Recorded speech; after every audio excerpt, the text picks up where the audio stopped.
One wait, the world ended and he was the last man on Earth. Yes. He was lounging in a luxury villa, living in bliss with his goddess. Suddenly he woke up gasping, his heart drumming hard against his ribs. He scanned around, still in that same cramped, tiny rental room. He sighed. A heavy sigh escaped him as reality crashed right back. It was just a dream. Yet it felt so perfect, he could not help savoring the memory. Somehow most of the world had vanished, leaving the city in total chaos. Savage zombies and mutated beasts ruled. In that world, he stood entirely alone. But during his life or death struggle, his eyes suddenly changed. He gained crazy X-ray vision and a rapid photographic memory. It acted like a high-speed scanner, saving everything directly to his mind. Even his past 20 years of memories surfaced with absolute, perfect clarity. In that dream, just as a savage zombie went to rip his throat open, the moves from a Muay Thai film he recently watched flashed in his mind. Brutal skills, he sliced through the undead like a god of war. He easily managed to rescue his roommate Sue Huey, a freshly graduated yoga instructor. She had stunning porcelain skin and an absolutely perfect, curved figure. Her curves were legendary, the kind that made any heart skip a beat. Several rich heirs had tried to win her over, but they all failed. She had a heart of ice, turned them all down without hesitation. Yet in this crazy apocalypse, his powers and charm finally won her heart. He was just about to enjoy his romantic reward when the dream shattered. Damn it, why does a good dream always stop at the absolute best part? Wide awake, he pulled the covers over his head, trying to slip back. That beautiful fantasy, then his alarm went off at 8:30. Exactly 30 minutes until work, he groaned, knowing he could not be late. Dreaming was nice, but a late arrival meant a dead wallet. He washed up, gave himself a pep talk and left, but wait. The elevator was completely empty. That never happened at this busy hour. Since his office was close, he walked, but the streets were dead silent. It was Monday morning, yet there was not a soul around. Did everyone suddenly strike it rich and quit their jobs? Wild. As he walked, things got weirder. Cars were abandoned everywhere on the road. His heart began to race. Was this actually the end of the world? He tried to ignore it and focus on work, but then he froze. A parked car nearby was shaking violently. What on earth was that? He thought it was some morning quickie, but then a terrified woman ran out. She was stunning, with a curved physique that turned heads instantly. It was Sue Huey. She was actually here. He called her name. Asking her why she was running so fast, he wondered if she forgot something. She screamed at him to run, moving fast in her tight gym gear. Her sheer speed was a sight, but the terror in her voice was totally real. Was it an earthquake? She simply did not have any time to explain. Reaching him, she yelled that they had to get back inside immediately. Before he could ask anything else, two horrifying figures started chasing her. Just 20 meters away they stood, not human, pale skin coated in thick blood. Blackened eyes, rotting flesh, looking exactly like the zombies from some horror film. Just as that realization hits, the door of a shaking car nearby swings wide. A giant man crawls out, face deathly pale and smeared with fresh blood. Intestines hang from his mouth, and the young man feels his knees give out. Suddenly, Sue Huey grabs his arm and yanks him back, breaking his paralysis. They sprint toward the building. He asks her between heavy gasps how this is possible. She gasps that she doesn't know, having only just stepped outside herself. Then those monsters chased her. He suddenly halts, two more block their path. Trapped on both sides, Sue Huey spots a black pickup truck with its door open and keys inside. She jumps inside, desperately turning the key. Watching her, he feels a strange déjà vu. He wonders if this is still a dream, blinking hard to wake up. Hoping his eyes would mutate like in the dream, but nothing changes. No X-ray vision, no photographic memory, nothing special in his ordinary mind. He can barely remember his toothpaste brand. Then, the engine finally roars. Sue Huey waves desperately for him to climb inside, and suddenly, a golden light flashes. A golden flash crosses his eyes, and her gym clothes suddenly vanish, leaving her incredible figure fully exposed. Talk about an unexpected superpower awakening. He wipes a trickle of blood from his nose, heart racing with excitement. Soo-hyun catches him staring and snaps, ordering him to get into the truck. He hides his excitement and dives into the passenger seat as she floors it. But the truck will not budge, tires spin and smoke trapping them. Glancing at the side mirror, he spots a massive 2-meter-tall zombie holding the bumper. Soo-hyun panics. Surrounded by 5 zombies, their situation is looking insanely desperate. Yet a calm smirk plays on his lips as legendary martial arts moves flood his mind.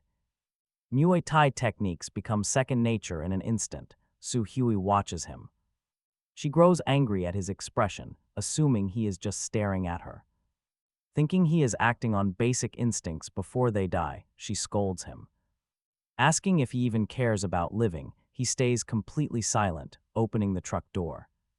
She begs him to stay inside, thinking he is crazy, but he ignores her. Slamming the door, he walks straight toward the giant holding the truck. She screams that he is too weak and going to die, but then falls silent. He leaps high into the air, driving his elbow down like a falling mountain. The giant zombie's skull splits wide open as the massive beast collapses into the dust. Standing there in the rising dust like a literal god of war, Soo-hyun is utterly stunned. Can you honestly blame her? He just obliterated a giant. He calmly walks back. Leaning against the car window, he looks into her eyes to speak. But she cuts him off with a scream. 2 more zombies are closing in. He meets the first with a high kick, sending the monster flying. They are incredibly resilient. Even after he kicks an arm off, they just keep crawling. Meanwhile, the other beasts smash the truck windows to get to her. Hearing her scream, he completely ignores his aching body and strikes back with fury. He crushes a zombie's skull with his elbow, killing it instantly. Their heads are the only weak point, but another threat approaches. Bit deep into his thigh, he roared in pain and crushed its head with his elbow. He dragged his bleeding leg to the truck just as the glass shattered and the last 2 zombies reached for Soo-hyun. He swung his fists like sledgehammers, caving in their skulls until they stayed down, asking Soo-hyun if she was okay, even with his powers. His body was still human and he was badly hurt. More zombies were approaching in the distance. He wanted to keep fighting, but she stopped him, insisting they go home so she could use her first aid kit on him. Once they were back in the apartment, she helped him onto her bed. It was soft and carried, her scent making his head spin. For the first time, he was inside her room. His body reacted instinctively to her proximity. She returned with the medical supplies and asked about his wound. He told her he was fine, but when she went to disinfect his leg, she froze, her face turning bright red. He realized his body had betrayed his thoughts. Embarrassed, he pulled a quilt over himself and closed his eyes, unable to explain. She hesitated, but since he had saved her life, she gritted her teeth and began cleaning the wound. Then she gasped and told him to look. He opened his eyes and saw the bite mark on his leg, healing at a visible rate. Talk about an unreal recovery. Even his scraped elbows were vanishing. He felt strength coursing through him. Not only had his eyes changed, but it seemed his entire body had mutated too. He activated his X-ray vision and scanned his own body, noticing something incredible. His cells possessed a powerful fusion capability. They were actively devouring and merging with the zombie cells, absorbing their unique traits in the process. He had a sudden, bold realization. His power was not just vision, it was total integration. His eyes fused images, his brain synthesized knowledge, and his body assimilated the biological characteristics of other organisms. Beside him, Soo-hyun looked on, staring in complete, absolute shock, asking how his wounds had healed so suddenly. He played it cool, laughing it off and telling her he was not entirely sure. He suggested it was like Spider-Man, a bite from something strange caused a mutation. He did not dare Mention the X-ray vision. If she knew he could see through everything, she would probably run out of his sight and never look back to keep her from digging deeper. He quickly shifted the subject, suggesting they try to contact their families to see if anyone else survived. As they moved, he tried to recall that strange dream, searching for clues about why the world had collapsed overnight. Was he really the last man? Were there other women out there? But the memory was fading like mist, and the more he pushed, the more his head throbbed. He could only remember one thing clearly: the world was filled with more than just zombies. They were mutated beasts, each more savage than the last and surviving. Here was going to be anything but easy. Sue Huey checked her phone and turned pale, reporting that the internet was down. He told her to try a regular call, but those would not go through either. He tried his own device with the same result. Everything was cut off. He looked up at the elegant chandelier still glowing above them and managed a wry smile, noting that at least the water and power were still working for now. The words had barely left his mouth when the room plunged into total darkness. Sue Huey rushed to the kitchen and twisted. He twisted the tap, but after a few pathetic drops, it ran dry. The stove was dead, too. No signal, no water, no power. Society had completely collapsed. Outside, the streets were crawling with zombies and monsters. Without special abilities, no survivor would last long out there. Sue Huey peered through the balcony windows, trembling as she counted over a dozen zombies wandering through their complex.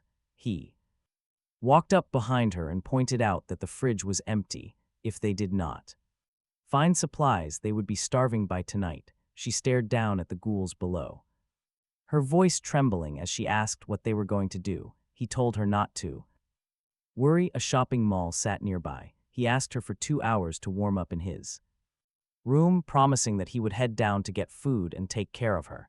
Seeing her standing there in a daze, he felt a sudden surge of boldness. He leaned in, planted a quick kiss on her cheek, then retreated to his room before she could even react. Once safely inside, he savored the lingering scent of her perfume. Quiet moment before turning to his computer. He needed to find action movies or zombie films immediately to download more combat data straight into his brain. His current mutations allowed him to handle standard zombies, but if he ran into a high-level beast, he would be in deep trouble. He usually watched suspense or romances, and while he liked fantasy, those movies were too flashy for real survival. With the internet down, he had to rely on his hard drive. He searched through his archives, but his heart sank. He had over 100 movies, but they were almost exclusively adult action films. He sighed, realizing those would be great for later when he finally won over Sue Huey, but they were useless against the undead.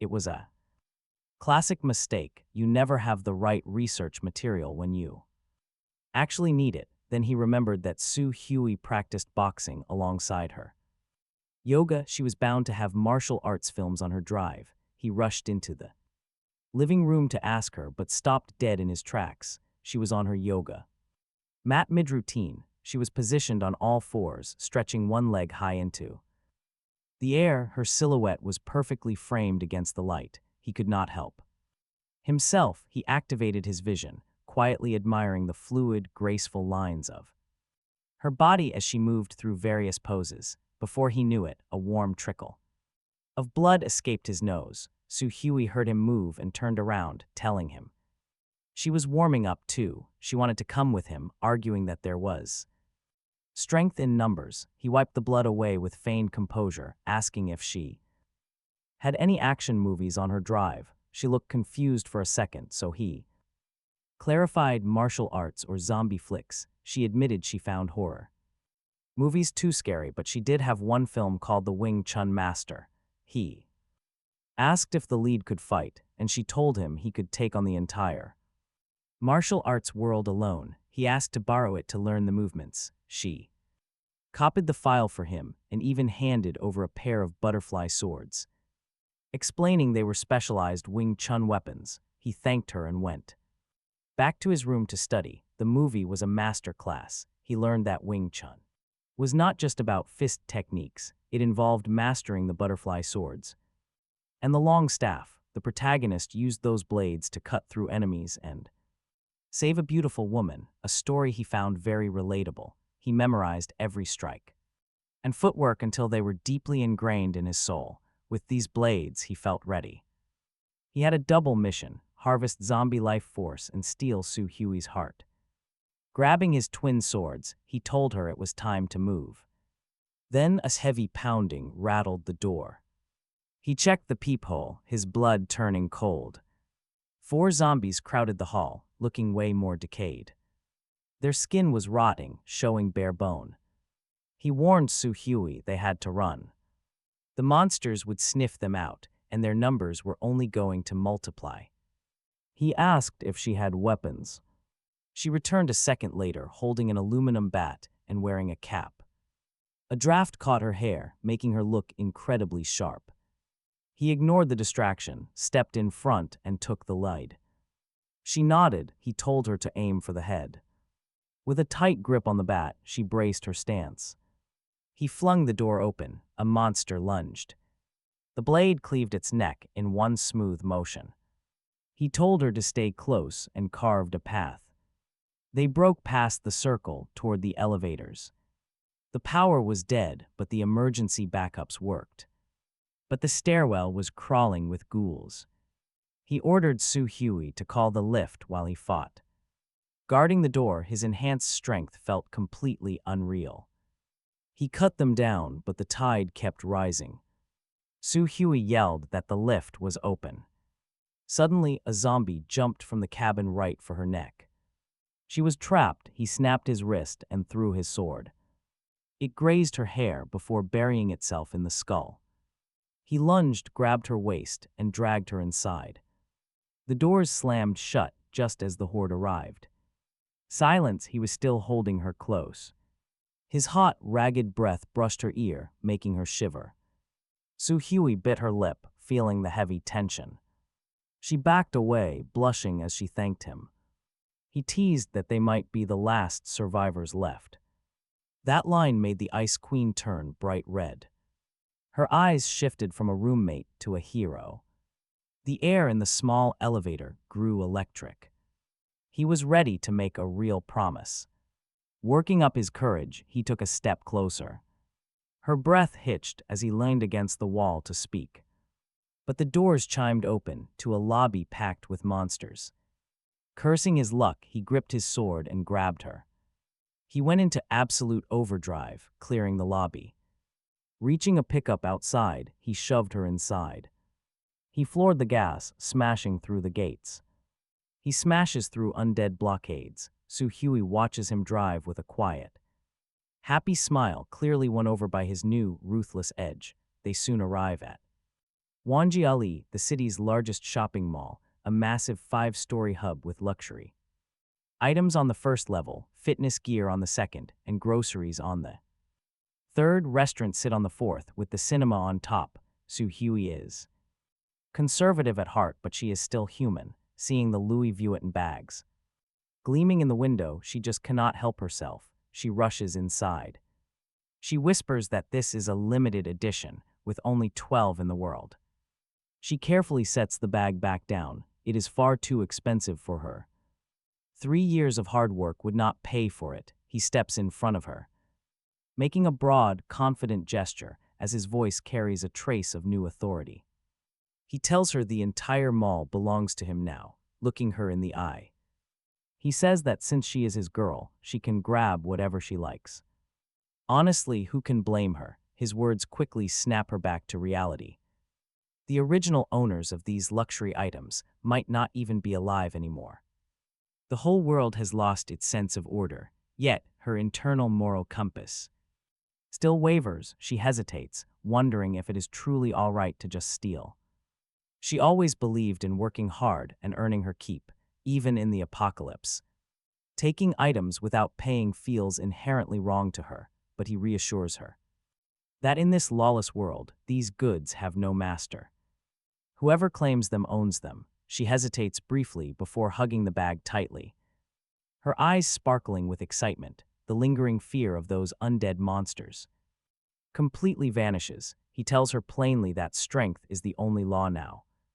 He promises she can take whatever she desires while he holds the line. Overwhelmed with sheer gratitude, she steps forward and plants a quick kiss on his cheek before diving headfirst back into her wild shopping spree. He touches the warm spot on his cheek, watching her run around. He muses that a brand new handbag really is the best possible cure for any worry. After clearing out Louis Vuitton, she targets the La Mer counter, grabbing luxury skincare products that used to cost thousands of dollars. Soon, a massive portion of their pickup truck is overflowing with expensive makeup, clothes, and high-end goods. She has absolutely no intention of stopping, heading straight for Chanel until he finally steps in to stop her. He warns her that they must prioritize food over fashion right now.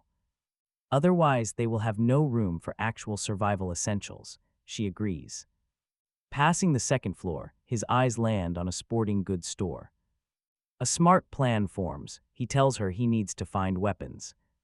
He suggests she head up to the grocery section on the third level alone while he grabs gear. He waits until she is gone before slipping inside, his heart pounding with nervous, excited energy.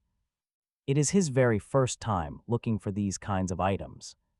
He quickly grabs the ultra-thin boxes, tearing off the loud plastic.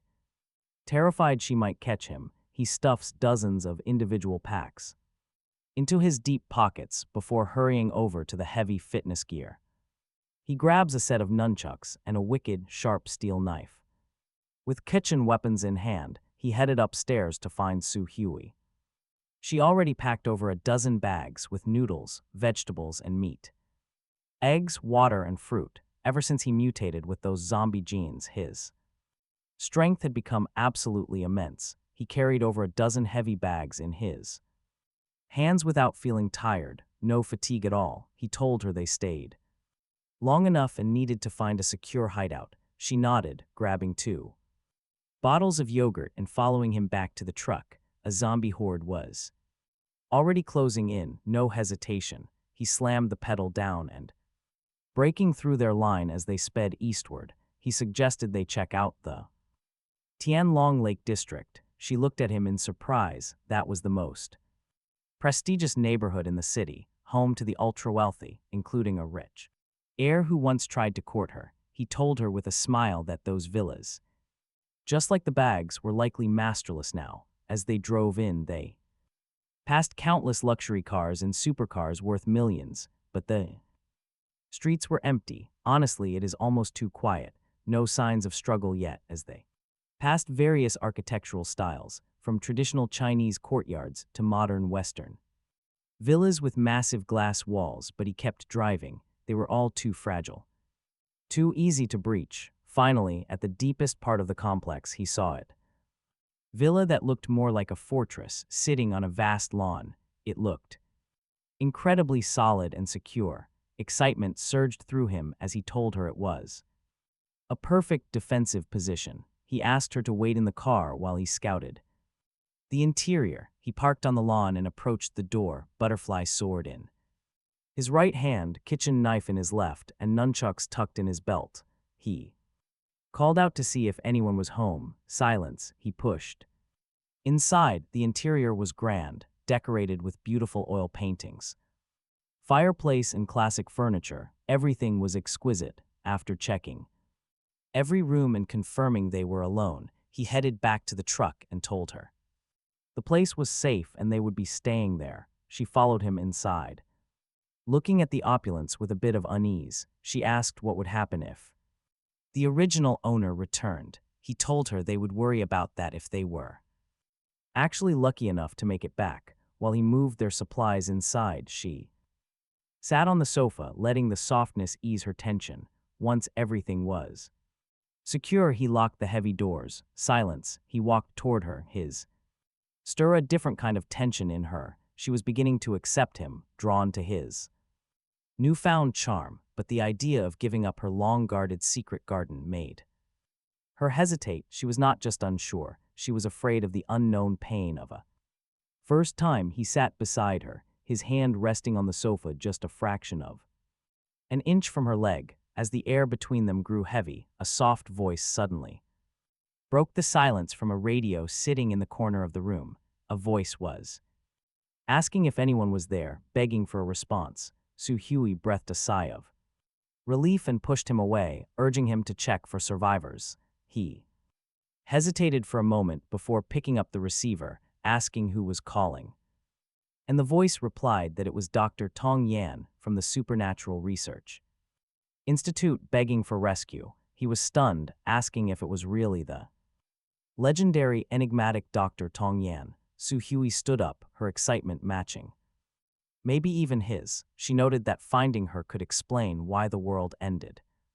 Back then, Tong Yan was a household name, dominating every news channel. She had burst onto the scene 3 years ago, completely revolutionizing technology. Yet absolutely no one knew what she actually looked like. Journalists searched. Netizens scoured the web for years, never uncovering a single trace. The sole clue was a leaked audio clip of her captivating voice. People speculated she was either a teenage genius or a 70-year-old. Some even thought she was just a man using a voice changer. Regardless, she was an absolute goddess to every single man in the country. To him, she sat on a high pedestal right next to Su Wei. Su Wei eagerly urged him to rescue her, but he told her they should wait. After all, no one knew where the Supernatural Research Institute actually was. His hand trembled slightly as he held the receiver, ready to speak. Talking to this goddess was a dream, and she was reaching out to him. Then a thought suddenly hit him. He was the only man left in this world. Since the world belonged to him now, Tong Yan probably did too. Why feel nervous? There was no point. He cleared his throat confidently. He spoke like a true master, instructing her to send him her exact coordinates. She explained that the institute was hidden directly underneath the local zoo. The entrance sat inside the staff lounge of a shop called Green Cup. It was near the gates. Suddenly, she screamed, cutting her sentence short. The signal went dead. He frantically yelled into the receiver for details. Only heavy static replied. A panicked Su Wei begged to leave immediately. He remained entirely silent, sinking deep into his own heavy thoughts. He remembered his nightmares. That zoo would not just have regular zombies. It would be teeming with mutated monsters. Going there was pure suicide. He had finally found safety and a beautiful woman to protect. He was not about to throw his peaceful life away. Su Wei questioned him. He laid out the truth. The zoo animals had likely mutated into monsters. She asked if they were really just going to abandon the doctor. Before he could think, the heroic words slipped out of his mouth. He declared that as the last surviving man, he had to take responsibility. Instant regret hit him, but seeing the pure admiration in her eyes helped. He firmly told her that the journey was far too dangerous for her. She needed to stay locked inside, keep safe, and prepare a meal. Specifically, his favorite pork noodles. He promised to return before they cooled. He snatched a heavy cleaver from the counter and tucked it in. The fearless aura he radiated seemed to completely mesmerize her.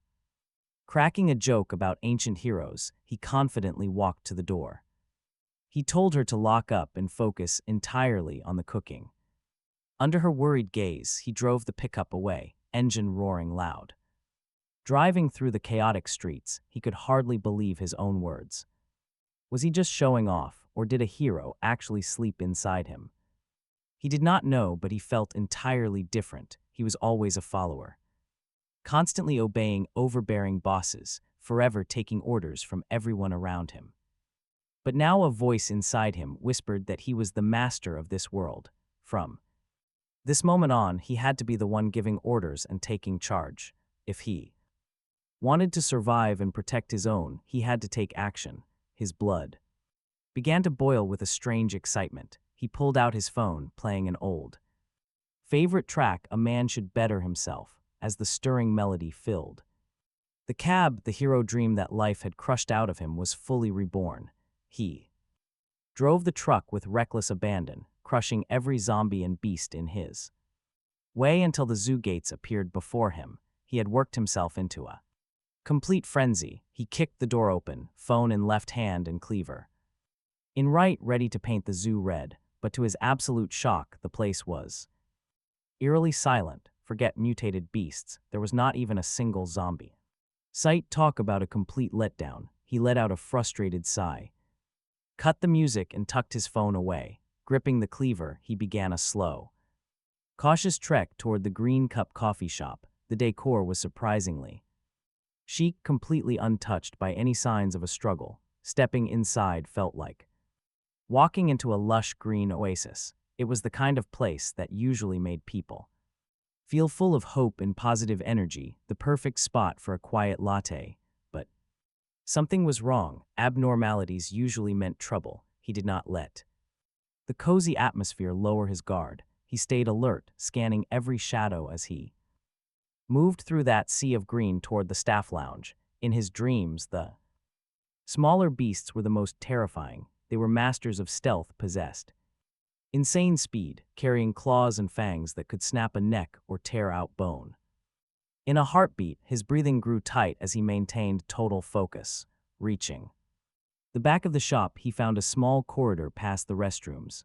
There it was, a door marked Staff Lounge. His eyes lit up as he reached for the handle, but a strange sound from behind stopped him cold. A cat meowed, but it was not a normal sound. It was a high-pitched, miserable wail that sounded like something that would send a cold shiver straight down anyone's spine. He turned toward the source and saw a cat stepping out from the restroom. It was pitch black, with eyes that shone like dark pearls, gleaming with a cold light. Blood stained its mouth. Its body was arched, its tail held high. It was coiled like a spring, waiting for the perfect moment to strike. He did not blink. After a brief standoff with the beast, he lunged into the lounge and slammed the door shut just as a massive thud hit the other side. The metal plating on the door bulged inward. If it had been wood, those claws would have shredded it instantly. The beast began relentlessly battering the door, and soon two more cries joined the chorus from outside. It was calling its pack. He had no time to waste. He immediately began tearing the room apart, looking for the entrance. The layout was basic: a computer desk with an ancient desktop, sofa, a table, and a cabinet. Tong Yan had said the institute was underground, which meant there had to be a trapdoor somewhere. He got down on all fours and searched the floor but found nothing. The iron door was starting to give way, the meows outside growing more frantic. There had to be a way. Sweat pooled in his palms. He took a deep breath to steady his nerves and looked around again.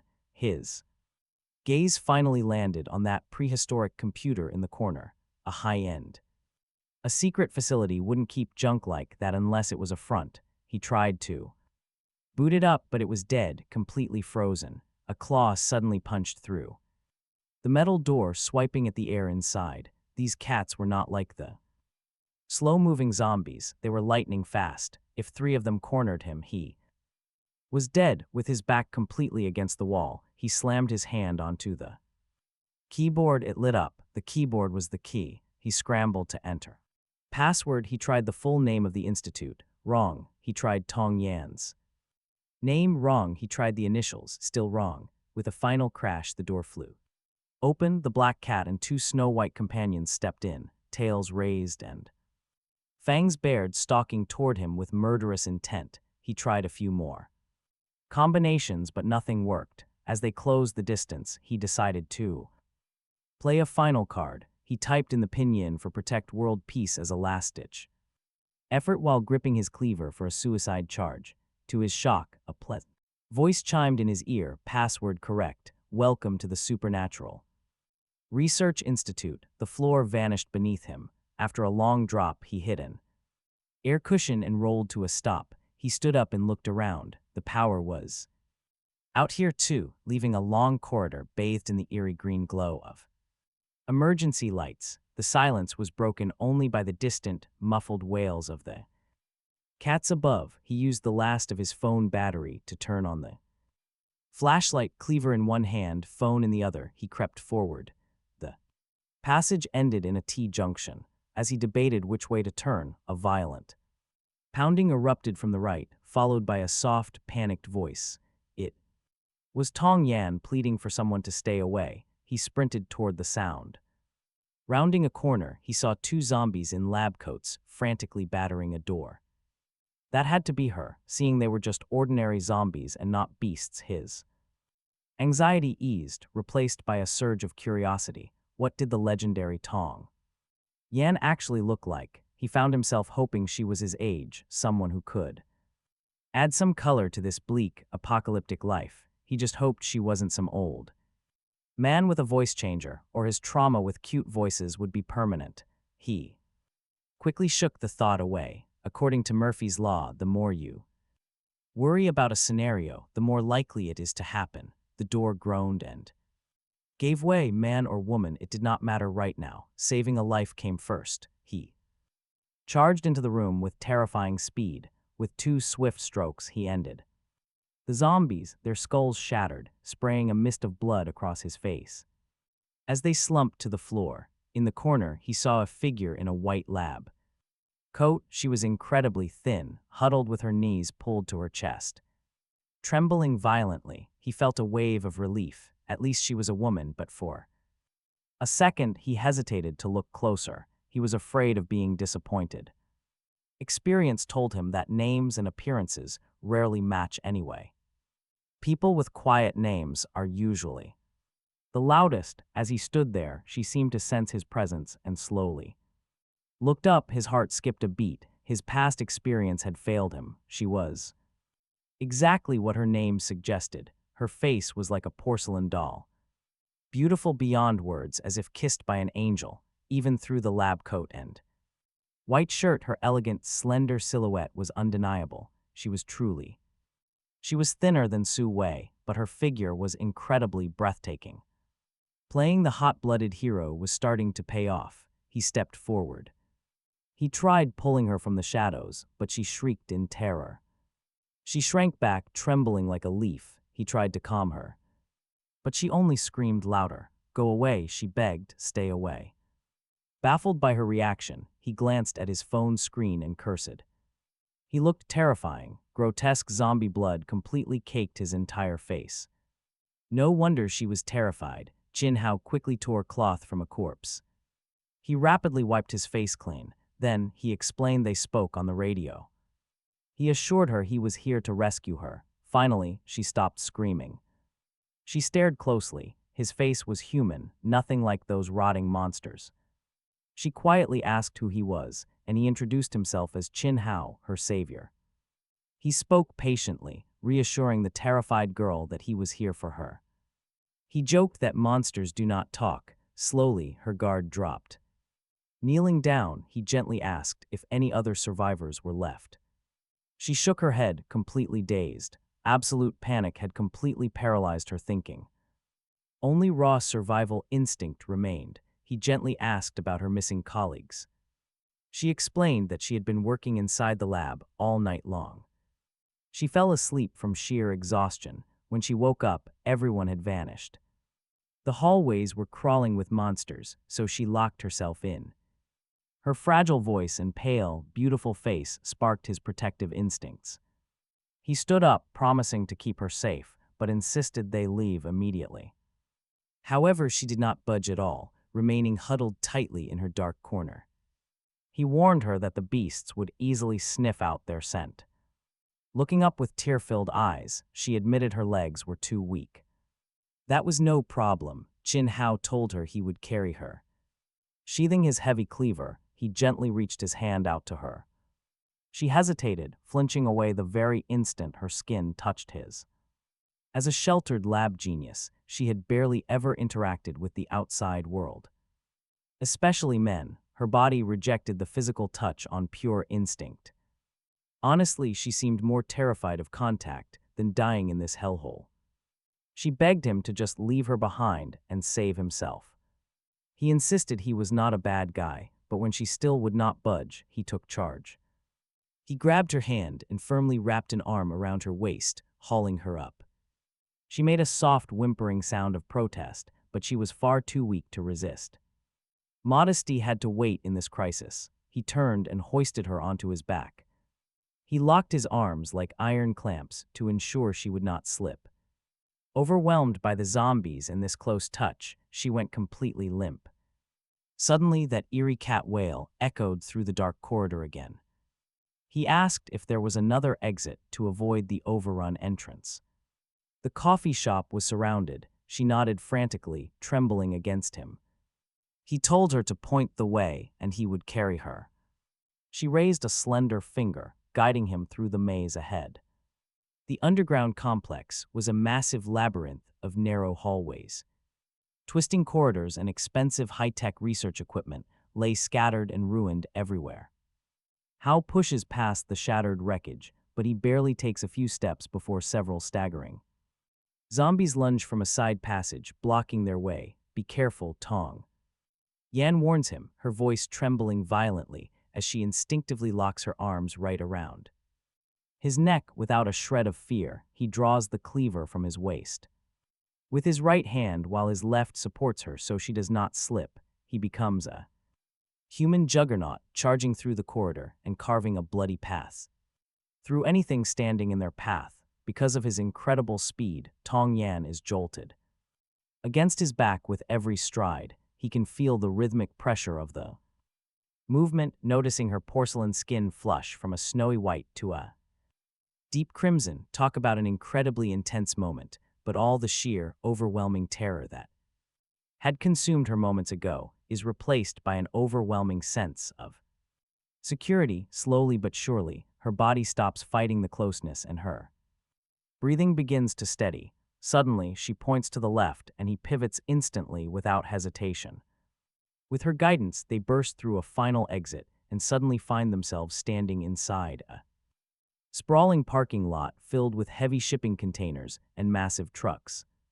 She points toward a red Mercedes heavy-duty truck, telling him to take that specific one because her valuable equipment is inside. He nods and sprints directly to the vehicle, hoisting her into the passenger seat before climbing into the driver's side. They tear out of the hot zone, leaving the nightmare behind. Once they are clear of the chaos, Tong Yan finally relaxes. She looks at him, her gaze soft and voice gentle as she thanks him. He gives her a small smile, telling her that as a man, it is simply what he has to do. He promises her right then that he will keep her safe. She nods very quietly as a visible, gentle warmth spreading through her expression. They arrive at the villa shortly after. Su Huey, who has been stationed at the third-floor window like a sentry, awaiting his return, lights up with joy the moment she sees the truck. She sprints down to meet them as he hops out of the cab. Seeing him alone at first, she looks quite worried, asking if he actually came back entirely by himself. He gives her a very confident, slightly smug grin, telling her that brother Hao never, ever returns empty-handed. On cue, the passenger door opens and Tong Yan steps out, introducing herself with a polite greeting. Su Huey is completely stunned into total silence, having tried to imagine what the legendary doctor looked like, but the reality surpasses any fantasy. Tong Yan looks like she stepped right out of a completely flawless masterpiece. Her features are perfect and her skin shows absolutely no trace of age. He introduces them, jokingly referring to Su Huey as his very own private trainer. Su Huey gives him a playful roll of her eyes before introducing herself as a yoga instructor. If Su Huey represents peak sensuality and fire, then Tong Yan is surely the embodiment of gentle, fragile elegance. Looking at these two world-class beauties and knowing he is the only man left around here to appreciate them makes his heart race. Honestly, he suggests they head inside to rest, warning them area is still dangerous and deadly zombies could appear at any given time. Su Huey asks what he will be doing, and he explains that he needs to unload the supplies Tong Yan requires. Tong Yan gives him a brilliant smile, calling him a true hero. He heads to the back of the truck while they go inside. Inside the cargo hold, he finds 9 wooden crates, each sealed with tape marked top secret. Knowing how vital these crates were to a scientist like Tong Yan, he wasted no time. He began carrying them down to the basement one by one, reaching for the very last box. He spotted a heavy black briefcase tucked in the corner. It was locked up tight, with 6 different dials, looking way more valuable than the crates themselves. He snatched it up, bringing it downstairs with the other gear. The villa's basement was massive and spotless. After sorting her equipment and locking up the truck, he headed back upstairs. His shirt was caked in dried zombie blood, making him realize he desperately needed a change. He remembered seeing a walk-in closet when he first searched the mansion and headed over to see if anything fit, but right as he pushed the door open, he bumped right into Tong Yan, who had just finished getting dressed. She had traded her usual lab coat for a simple black spaghetti strap dress. Its clean, elegant cut perfectly showed off her collarbones and shoulders, making her fair skin look almost translucent. There was a quiet, effortless sense of mystery and charm about her. Noticing the warmth in his eyes and feeling him standing so close, she quickly looked down. In her usual gentle, quiet tone, she told him not to discard his ruined clothes, since she needed that blood for her experiments. With that, she slipped right past him. He watched her leave, appreciating the view before throwing on a clean t-shirt and some shorts. Dinner is ready, Su Hui called out, carrying freshly made bowls of noodles. Her snug workout outfit was gone, replaced by a loose blue-gray shirt that barely reached her thighs. The hem fluttered with every step, offering brief, teasing glimpses that sent his imagination running completely wild. He took the warm bowl from her, glancing from the elegant beauty on his left to the playful one on his right. Then, a sudden warmth started trickling from his nose. Tong Yan, always the pragmatic scientist but clearly clueless about guys, quickly reached for a tissue to help wipe the blood away. He offered a tense, awkward laugh, blaming the dry air and summer heat while secretly cursing himself for having absolutely zero self-control. Su Hui teased him, whispering that it probably was not the weather, but his parched heart. He smiled, joking that sitting next to 2 gorgeous girls would make anyone overheat. But Tong Yan did not join in. Instead, she was staring closely at the tissue, examining the red stain with a professional gaze.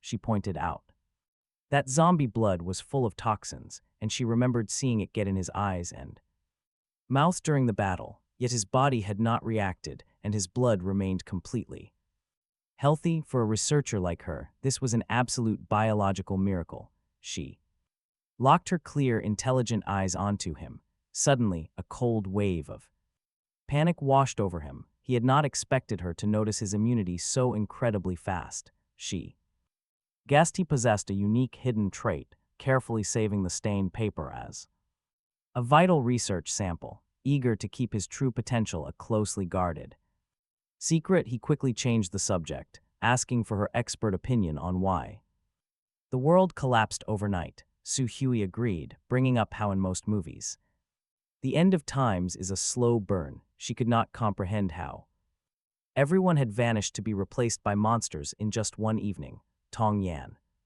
fell silent, offering that it could be an overlap of parallel dimensions, creating a sudden leap in space-time. Hearing this, Su Hui looked completely lost, as physics was never an art student's strength, but Tong Yan explained the theory of multiple identical worlds existing along a timeline.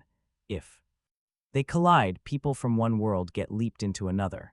Essentially, the people they knew had not vanished. They were just on another version of Earth. While a few of them ended up here, Su Hui asked if they could go back. Tong Yan said it was possible if they found the coordinates and the right transport. He asked the one question that worried him most.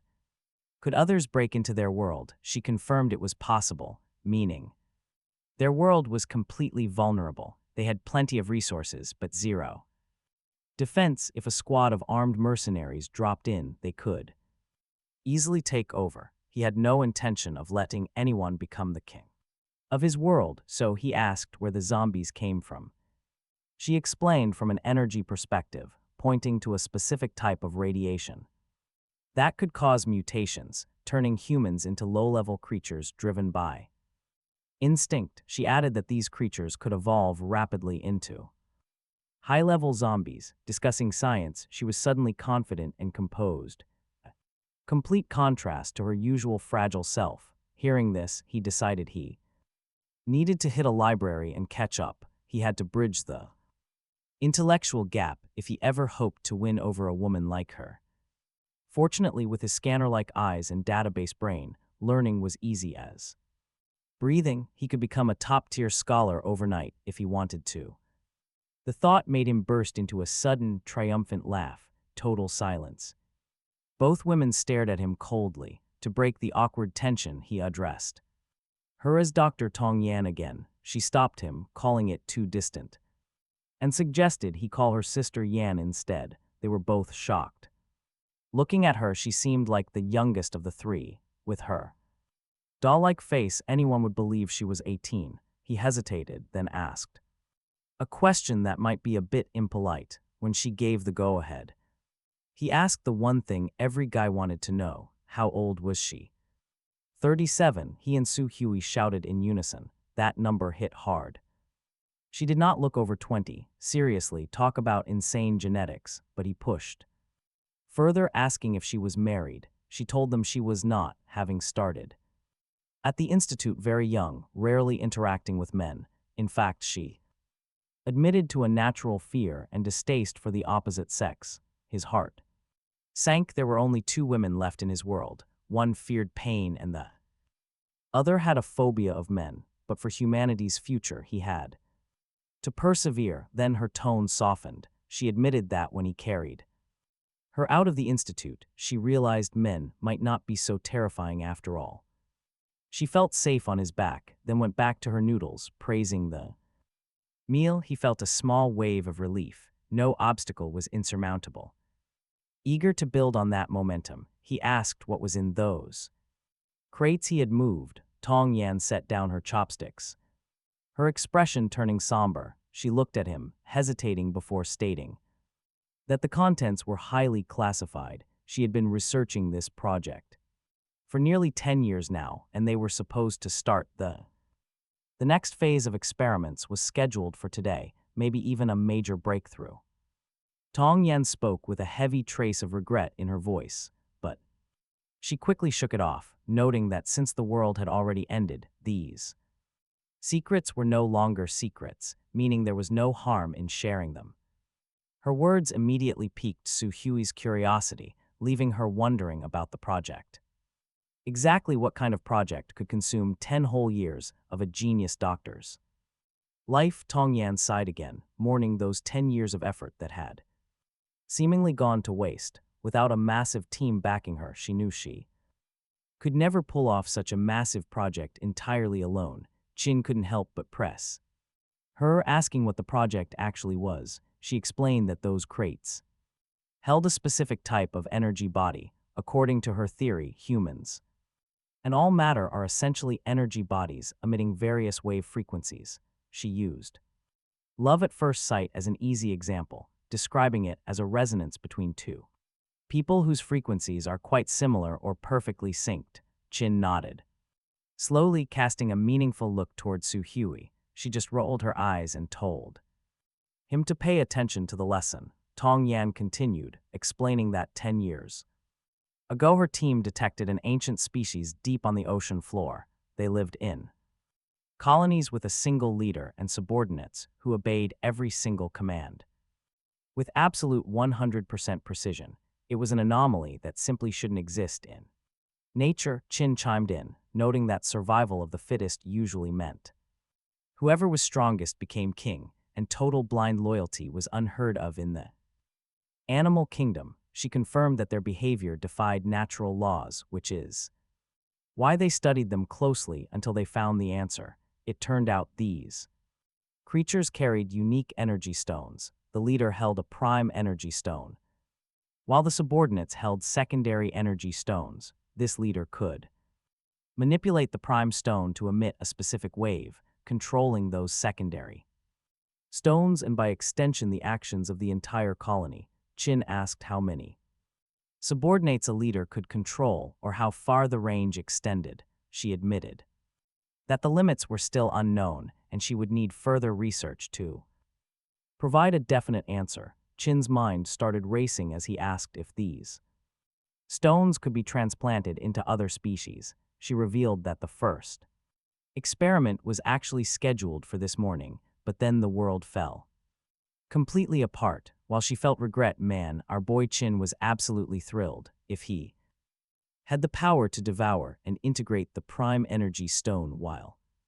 transplanting those secondary stones into zombies, he could build a formidable zombie army. These creatures were mindless, powerful, and durable, the perfect combat machines. He remembered his history teacher once saying that organizations usually collapse from internal betrayal rather than external enemies, but with total control, an invasion wouldn't just be repelled, it would be the foundation for something greater. He could see it clearly, the Great Chin Group. He could practically hear people calling him Boss Chin. Every man dreams of ruling, doesn't he? To own the land, command the people, and have the finest beauties by his side. The thought of such absolute dominance made his blood boil with anticipation. He grew up an orphan with no sense of belonging, working a dead-end job for a pittance. He had always felt like he was just a background character once, but the apocalypse gave him the ultimate chance to become a legendary savior. Passing this up would be foolish. Pure excitement washed over him, causing him to burst out laughing. Su Hui and Tong Yan both stared at him in utter confusion. Su Hui even kicked him, playfully asking how he could smile when Sister Yan's life work was ruined. Chin apologized and quickly asked if a prime stone could be transplanted into a human. Tong Yan gave him a blunt refusal, explaining that a former colleague had once tried to steal it, only to turn into ash immediately. The secondary stones could be turned into a liquid injection, but they seemed to do absolutely nothing to humans. A cold shiver ran down his spine. Even with his powers, he only had one life to lose. Devouring that stone was a gamble he was definitely not ready to take, so he asked why it worked that way, and she guessed that secondary stones might only affect animals with less developed brains, since human waves likely interfered with the stone's signals. Then, she demanded to know where her research equipment was. He pointed her toward the basement, and she rushed down to build a temporary lab. Before leaving, she looked back and ordered him to go outside and capture a few live zombies for her experiments. Just like that, the future boss Chin was demoted to a basic zombie catcher. To make matters worse, Su Hui ordered him to wash the dishes before leaving so she could go organize her new cosmetics. He sighed and got to work. Apparently, being king of the world started with chores. He had to keep the two ladies of the house happy while washing up. The grand blueprint for the Great Chin Group remained locked in his mind. Life and death are minor details when you are building a legacy. Some risks are worth taking. Once the kitchen was spotless, he slipped out of the villa to begin hunting. He knew his Mercedes truck was far too loud, so he scouted around for options. Plenty of luxury sports cars sat nearby, but their low frame made them useless for smashing through zombies. Fortunately, he soon spotted a massive Hummer H1. It was wide, armored, and had a metal partition separating the seats, perfect for hauling bound test subjects. He grabbed some gear from a hardware store: ropes, chains, metal pipes, and heavy duct tape. Then he drove to a quieter neighborhood. Even with his newly boosted strength and speed, he had to play it smart. You never know when things will go south. Parking around a quiet corner, he spotted a group of 3 zombies idling in the open, keeping low. He checked for stragglers before leaping out with his heavy sledgehammer. 3 clean swings, 3 crushed skulls, but then a realization hit him. Sister Yan needed live specimens for her research. Shaking his head, he returned to the truck to find a single target. Luck favored him almost immediately. He spotted a lone female zombie wandering ahead. Amazingly, her face was unblemished. She wore a school uniform consisting of a white shirt, a short skirt, dark over-the-knee socks, and canvas shoes. even covered in grime. She had clearly been a gorgeous campus beauty. Suddenly, she turned her crimson. Eyes on him and lunged. He leapt up, ready to strike, but seeing her face caused him to hesitate. She looked like a fallen angel, freezing his resolve. That split second of hesitation costs him, and she manages to scratch his arm. She is strong, but that only makes things interesting. He blurs behind her. He delivers a calculated strike to her neck, sending her crashing down. Before she can recover, he pins her down and binds her hands tightly. She tries to kick, but he quickly secures her legs, then her mouth gets taped. He uses a strip of cloth as a blindfold before tossing her into the Hummer. Looking at his handiwork, he feels pretty proud of how fast he is adapting. He is quickly mastering this new world, but as he goes to climb inside, a familiar sound stops him, a soft meow. He looks over to see it. The black cat from the institute is staring back with cold, glassy eyes. He has never liked cats. One scratched him as a kid, making them seem detached. But he needs a beast for the doctor's wild experiments. This is the one. That feline is perfect. In a tight space, it would easily have the upper hand. But out here in the wide open, its crazy agility is its only defense. He taunts the creature, swinging his hammer. Instantly, the cat arches its back. Ready to strike, it tenses. He throws the hammer first to flush it out. The beast leaps, using the flying hammer as a mid-air stepping stone. It launches itself like a dark arrow, insane speed, but he reacts fast. He chops with his hand like a blade, sending it flying 10 meters away. Still, the creature manages to rip a chunk of flesh from his wrist. His skin starts healing instantly, but he is seriously impressed by this opponent. A blow like that would shatter a zombie's head, yet the feline stands. To capture it, he must either kill it fast or completely wear it down.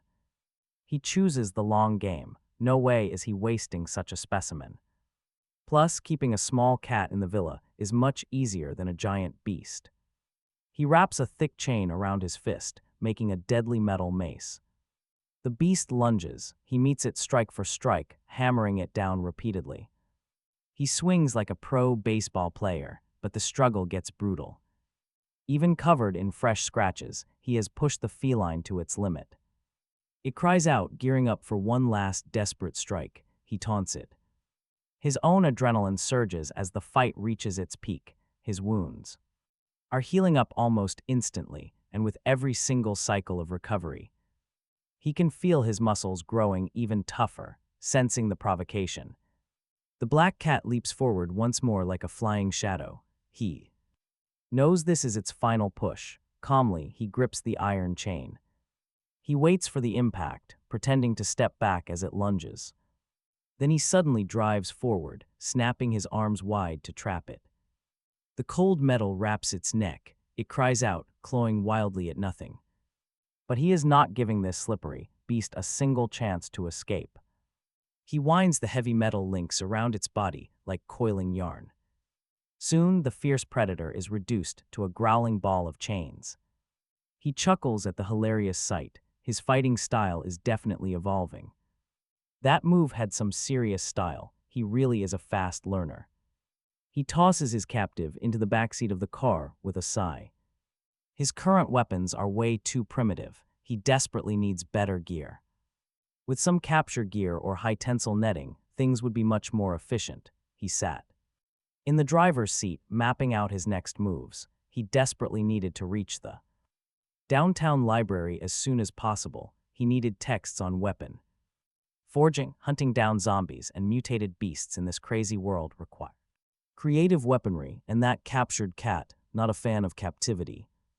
It thrashed violently despite the heavy chains, while the captured bell was easy to handle. The beast's explosive power made it almost impossible to study safely. He decided a solid cage was the first priority, driving straight to a nearby slaughterhouse. The place was packed with cages of all sizes, once built for livestock, now completely abandoned and eerily silent. It became the perfect spot to scavenge. Still, he knew better than to linger in such a creepy place. After finding a cage that fit perfectly, he hauled it into the truck and headed back. To his villa, he arrived home carrying the bound bell over his left shoulder. Holding the caged cat in his right hand as he headed down to the basement, Tong Yan had already completely transformed the space, clearing it out and loading it up with high-end experimental gear that looked insanely sophisticated, just seeing her in that black strap dress and white gloves focused intensely on her. Glowing instruments gave her a captivating new aura, he announced.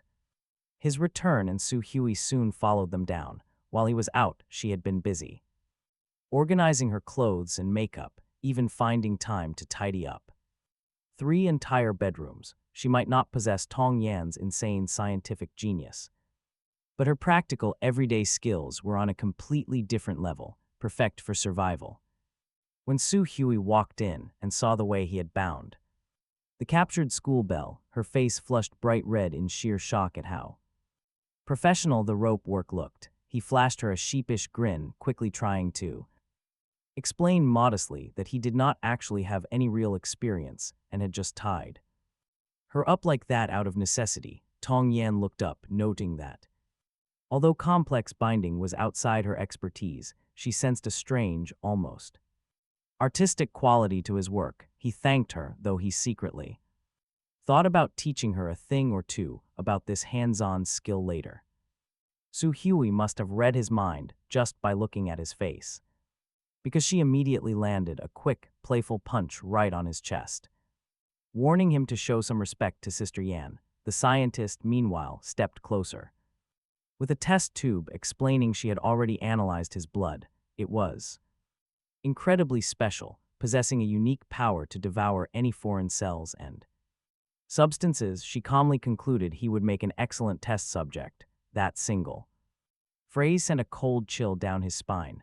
Honestly, living with a woman so obsessed with research meant he never knew what kind of madness she might cook up next. She reached for a fresh syringe, explaining she needed to draw another tube for deeper analysis. He laughed it off, reminding her he was the last surviving man on Earth, far too valuable to be used as a lab rat. She stayed perfectly calm, replying that it did not matter. If humanity ever needed him for repopulation, she could easily clone his cells without any real issue. He tried to protest, but she insisted, taking another tube, then one more, claiming the initial sample just was not enough. Finally satisfied, she told Su Hui to get him a bottle of yogurt to help him recover, since she might need more from him later.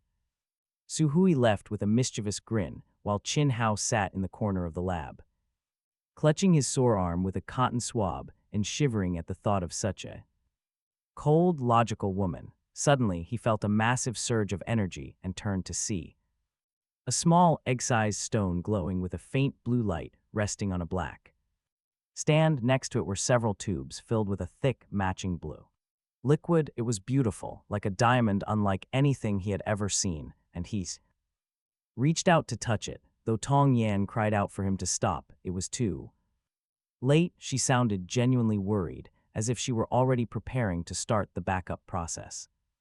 That cloning process. He panicked, trying to pull his hand away, but the stone began to shrink right before their eyes, merging directly into his body. Within 10 seconds, it was completely gone. Tong Yan stood there with her mouth agape, stunned by what she just saw. Honestly, who wouldn't be? The stone was incredibly hard, resistant even to lasers, yet he had absorbed it entirely. In all her years at the Institute, she had never seen anything this world-shaking. Her 10-year research project, which she thought was lost, had just reached a major groundbreaking breakthrough because of him. She wondered aloud if it was the devouring quality in his blood that allowed this to happen. Excitedly, she rushed at him with the syringe again, eager to see the changes in his cells. He cried out as she took another tube and then another, her interest in him reaching a fever pitch. Su Hui walked back in with the yogurt, and hearing his desperate shouts, she just grinned and offered to go get a second bottle. For the first time, Tong Yan wasn't just looking at him as a person. She was looking at him with a raw hunger of a scientist who had finally found the ultimate mystery. He felt a Searing heat wash over his body, prompting him to activate his X-ray vision.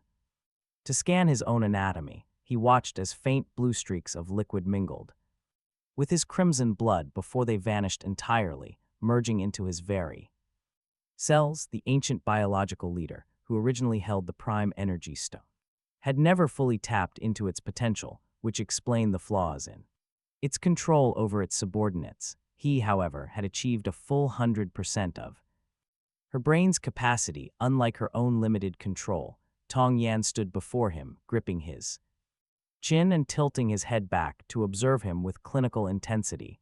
Since he was taller than her, his gaze naturally drifted downward, catching the view of her neckline and ivory skin. The proximity was dangerous, and the scenery was too beautiful to ignore. He couldn't resist teasing her, asking if she was currently speaking to her test subject or to a good man named Chin Hao. She was undeterred, stating flatly that she only cared about her experiment. He let out a sigh. Trying to flirt with a woman this focused on science was like hitting a brick wall. She ordered him to open up, and he complied with a loud ah. She leaned in so close, her eyes were practically pressed against his lips, searching for any internal tissue changes. He joked that if she got any closer, she would get a reaction. She muttered to herself that it was strange that the fusion was complete, and decided to move on to the next phase, preparing to inject a secondary energy stone into a zombie to test the effects. She drew 1 milliliter of the shimmering blue liquid and injected it into the campus bell let out a guttural roar. He closed his eyes, focusing on the prime energy stone. But before he could begin, Tong Yan suddenly yelled for him to wait. When he asked what was wrong, she looked completely serious. Her testing equipment was incredibly expensive, and she did not want it broken. If the zombie took control of him, those precious machines would be in danger. He asked if she even cared about him getting eaten alive by a monster. She casually replied that he could just be cloned, leaving him totally speechless. Accepting his fate as a disposable backup, he dragged the campus bell next door and unshackled her. She immediately lunged at him like a wild beast, her eyes bloodshot and completely vacant.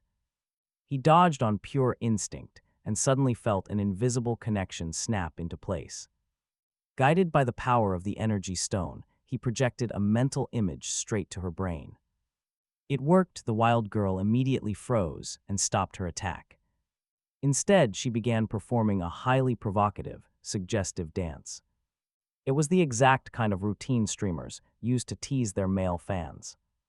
He was actually enjoying the show until he noticed Su Hui and Tong Yan standing nearby. They stood there sipping yogurt, giving him the absolute cold shoulder. Honestly, can you blame them? He quickly cleared his throat and shifted his thoughts to brutal Muay Thai combat strikes. The girl instantly dropped the dance, transforming into a cold, lethal weapon.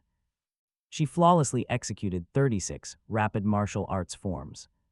The moment he severed the link, she stood perfectly still like a shut-down robot. He turned to the girls to ask what they thought of his performance.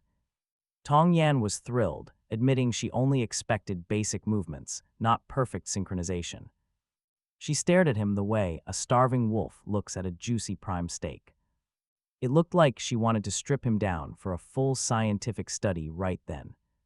He shared her hype, knowing his grand faction was finally becoming a reality. He suggested testing the serum on a black cat to see if beast control was possible. Tong Yan agreed, quickly injecting a single milliliter of the compound into the feline. The beast hissed and clawed in a final show of defiance, but the drug took hold fast. Its terrifying screams instantly melted away into incredibly soft, gentle purring. The cold, murderous gaze vanished as the creature lazily flopped onto the floor. It looked like a cuddly pet, but those eyes still hid a deadly killer. Su Hui, a massive cat lover, simply could not resist scooping it up. Since the cat did not have a name, she decided to call it Little Black. It was named after a beloved pet she had lost many years ago. He easily managed to control both the girl and the cat at the same time. He asked about their supply, and she estimated they had 300 milliliters left. 1,000 milliliters meant a massive, fearless army of 1,000 loyal zombies. When he asked how many monsters he could direct at once, she hesitated. Tong Yan gave her usual cautious response, stating she still needed more data. But she noted the original host could theoretically manage a massive amount. While the limit was 1,000, she estimated he could only handle 100. Multitasking is incredibly hard, but he knew real-world practice was the only way to test it. They piled into their rugged Hummer H1 and hit the streets to start hunting. He burned through the 100 milliliters quickly, commanding a massive horde with ease. Directing 100 zombies felt like absolutely nothing, and he was not even close to his limit. She brought 50 milliliters more, and he put them to work instantly, making the whole zombie horde perform a hilarious, fully synchronized robot dance right in the open street. She was completely mesmerized. She wanted a thorough study session with him tonight. Suhui, holding onto Little Black, just stared in absolute disbelief. Since this apocalypse began, he had become a literal treasure chest of surprises, constantly shattering her expectations. He suggested they test his range next, seeing just how far they could go. Before he lost control, Tong Yan guessed 2,000 meters, assuming he would beat the prior host's 1,000-meter limit. Soon, the final results were in. 30,000 meters, unbelievable. Tong Yan was floored. A control radius of 30 kilometers was absolutely unthinkable. He could not help but feel a surge of pure dominance, knowing that from this very moment, every single living soul within a 60-mile radius would call him Father. Tong Yan gasped that it was incredible, her shock showing a hint of admiration. Suhui even pointed out that his power seemed to grow stronger by the minute. He looked over at them both and playfully suggested they celebrate tonight, but Tong Yan completely brushed off his playful teasing, turning to ask Suhui if he had shown any weird quirks back when they were roommates. Suhui admitted he had always been totally average before today, guessing he had simply been keeping an extremely low profile. When night finally fell, he decided it was time to head home, steering a luxury beast of a ride with 2 gorgeous women and a loyal army of death following behind. Felt like absolute royalty. He just laughed out of pure, unfiltered joy. But then the ladies shot him another look of disapproval. Back at the Tian Long Lake Villa, he stationed all 100 zombies as guards, completely surrounding the complex.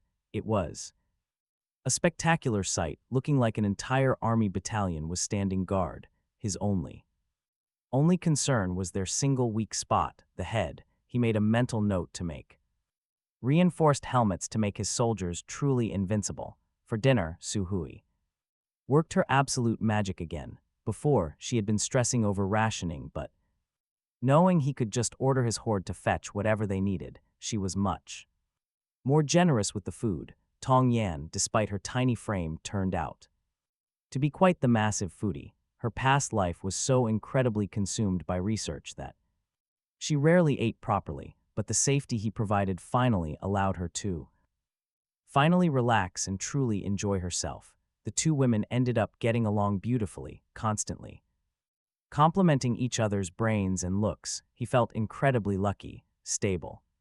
Home life is the real foundation for any great conquest. He joked that since he was the only guy left, if he did not marry them, who would? Tong Yan remained clinically objective, pointing out that in a space-time leap, thousands of survivors could be scattered across the planet. He challenged her theory, noting that he had already proven her prior research dead wrong. He reminded her that she wanted to study him tonight, asking when they should head to her bedroom. She took him completely literally, replying that she did not have her equipment in her room. Suhui whispered something in her ear, making Tong Yan's face turn bright red. She stood up fast, claiming she was exhausted. She said she would see them tomorrow, then hurried upstairs, plate of food in hand. He turned to a smirking Suhui, teasing her for ruining his fun. She told him she was full too, sending him to do the dishes. She made it clear his room was up on the 3rd floor, while the 2nd Floor was strictly reserved for her and Tong Yan. By day, they treated him like a.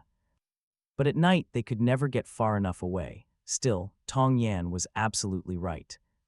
The world was massive, and other survivors, they could easily be hiding in the shadows. To build his great Qin group and remain the ultimate overlord, he needed knowledge. He needed raw power. Being a man of action, he immediately locked the doors, packed some water and gum, and stationed the bell and little black near the entrance. Then he gathered 18 of his strongest zombies and drove his Hummer straight to the library 20 kilometers away. Even from there, he could control his zombies at the villa, keeping the girls perfectly safe. Finally, he reached the library and stepped right out of the car, only to freeze instantly in his tracks, standing. Before the library was a massive, droplet-shaped object. It stood 10 meters tall, stretching 7 or 8 meters wide. Its surface was covered in a remarkably smooth black material, highly sophisticated. He stared at it, utterly mesmerized, wondering if this was some type of alien spacecraft. His gut said it was a flight vessel. Had people from another world actually found this place? Honestly, who could blame him? He cautiously eyed the black droplet, keeping his distance. Instantly, he commanded his 18 zombies to fan out and completely surround the strange craft. Just then, a hatch slid open on the hull. A blonde woman with blue eyes, dressed in a tight black leather suit, stumbled out. She took just a couple of steps. Then she collapsed, completely blacking out. He kept his guard up, no traps for him. He ordered 2 zombies to approach this mysterious woman. They tested her for a reaction, but she remained completely limp. So they hoisted her up and dragged her before him. He asked who she was, but she stayed totally motionless on the pavement. Activating his X-ray vision, he scanned her body thoroughly. Underneath that stunningly gorgeous figure, he spotted massive bruises and deep welts, a brutal struggle, clearly. But what caught his attention most was a black rose tattooed at the base of her spine. This girl was definitely trouble. Suddenly, the blonde woman rasped out a plea for water. Our main character hesitated for just a second before grabbing an open bottle of water from his vehicle. Since she was too weak to lift her hands, he held the bottle and slowly tipped the liquid into her parched mouth. Driven by survival instinct, she cast aside all her poise, tilting her head back to drink greedily. While she drank, he examined her very closely. Her features were remarkably delicate, and her look carried a seductive charm that rivaled Su Zhu herself. But while Su Zhu was a cold, untouchable, icy beauty, this stranger was absolute temptation. A shimmering light danced in her eyes, making her look just like a seductive fox spirit. Once she finished the bottle, a bit of her strength returned. She caught her breath and asked who he was and where exactly she had landed. He was generally a decent guy, so seeing someone this vulnerable made him want to tell the truth. But right as the words formed on his lips, a chilling concept stopped him: the Dark Valley Law. This was a rule from a famous sci-fi novel he once read.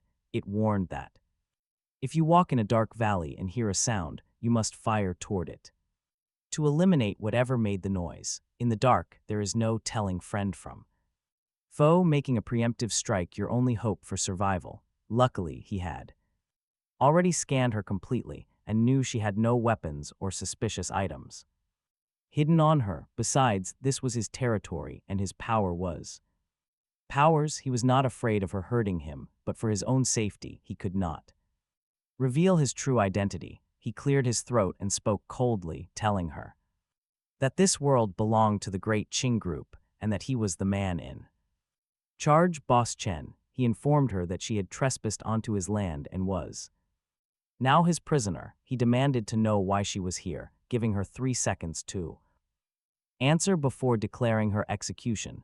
He stood over her, his expression grim. "Don't kill me, Boss Chen. I will do whatever you want," she begged. Her voice was incredibly sultry as she slowly raised her head, her eyes brimming with a seductive, lingering charm. She grabbed his leg to pull herself up, pressing her body against his. Because they were so close, he caught a whiff of a very peculiar fragrance. It was intoxicating, almost making him feel drowsy, but a sudden chill in his mind snapped him back to full alertness. At that moment, the blonde woman moved, reaching out to choke him. She was fast, but far slower than he was. He caught her wrist, twisted it behind her, and slammed her against the side of the truck. He told her coldly she was far too green to try and match speeds with a metahuman like him. Hearing her gasp in shock at that word made him pause for a brief second before he quickly regained his composure. He could tell from her tone that she was terrified of metahumans, so he decided to bluff. He confirmed that he was indeed a metahuman and that his speed was triple that of a normal person. He told her her little scheme stood no chance against him and demanded her origin. He gave her 3 seconds to think. 3. Please do not kill me. My name is Scarlet, an agent from planet X314. He fell into deep thought. A whole different planet. This changed everything. If he wanted to survive and thrive, he needed to understand the current state of the universe. To keep her talking, he lied and said he was also from X314, though it had been a long time since he left. He ordered her to tell him exactly what was happening on that planet, warning her that he would kill her if she lied. Scarlet noted playfully that his grip was too strong and that he was hurting her. At the same time, that strange fragrance tried to seep into his system again.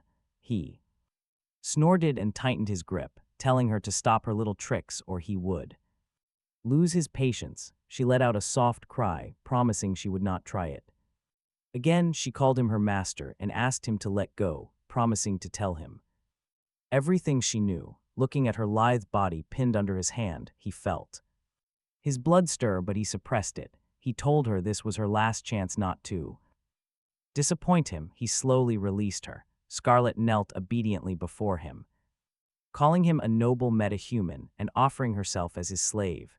He told her to cut the nonsense and start talking.